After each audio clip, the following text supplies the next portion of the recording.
Bonjour chers élèves, aujourd'hui on va traiter le chapitre 2, le circuit économique.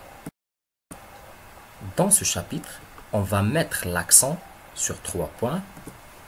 Premier point, les agents économiques. Deuxième point, les opérations économiques. Et troisième point, le circuit économique. Maintenant, on passe au premier point, mais avant, je vais tout d'abord vous donner la définition d'un agent économique. L'agent économique est une personne physique ou morale prenant des décisions d'ordre économique. Chaque agent économique est caractérisé par ses fonctions dans l'économie. Par exemple, la consommation, l'investissement, etc. Maintenant, on passe au premier agent économique, le ménage. Un ménage est un ensemble d'individus vivant sous le même toit. Les ménages jouent un double rôle dans l'économie. Ils fournissent le travail et en échange perçoivent un salaire. Ils consomment des biens et services et en contrepartie donnent ce que l'on nomme la dépense des ménages et qui est le prix de ces biens et services. Maintenant, on passe au deuxième agent économique, les sociétés non financières. L'entreprise est une unité économique juridiquement autonome dont la fonction principale est de produire des biens ou des services pour le marché afin d'avoir un bénéfice.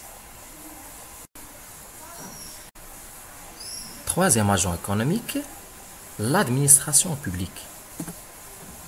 C'est l'ensemble des services chargés d'assurer le fonctionnement d'un État, d'une collectivité territoriale ou d'un service public et qui sont financés principalement par des prélèvements fiscaux autorisés par le vote d'un budget.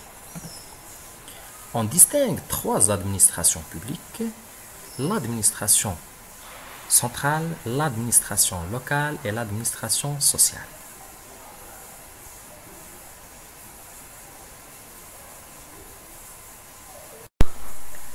Quatrième agent économique, les sociétés financières. On trouve les banques et les assurances. Les banques financent l'économie et les assurances assurent contre les risques. Cinquième agent économique, les institutions sans but lucratif au service des ménages. Les institutions sans but lucratif au service des ménages ont pour fonction principale de produire des services non marchands pour les ménages ou encore de vendre des services marchands sans but lucratif, c'est-à-dire sans profit.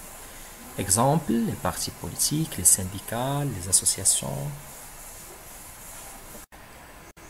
Sans intégration du reste du monde, on a un circuit économique fermé. Mais avec l'intégration du reste du monde, on aura un circuit économique ouvert. Le reste du monde est un terme désignant l'ensemble des pays ou des zones qui n'appartiennent pas au groupe déjà spécifié dans des analyses économiques. Maintenant, on passe au deuxième point de ce chapitre, les opérations économiques. Les opérations économiques comportent 3 types d'opérations. Les opérations sur biens et services, les opérations de répartition et les opérations financières. Les opérations sur biens et services, il s'agit de l'ensemble des opérations qui concernent la création et l'utilisation des biens et des services. Mais lorsqu'on parle de la valeur ajoutée générée par la production et distribuée entre la main-d'œuvre, le capital et les administrations publiques et des opérations impliquant la redistribution du revenu et de la richesse. Maintenant, on parle des opérations de répartition. Concernant les opérations financières, sont des opérations qui traduisent les variations des créances et des dettes des secteurs. Et voilà le dernier point de ce chapitre, le circuit économique. Le circuit économique est un schéma simplifié qui trace à l'aide des flèches la direction et le sens des opérations. Tous les agents économiques entretiennent des relations et échanges entre eux, ce qui constitue un circuit économique. Et voilà un exemple d'un circuit économique simplifié.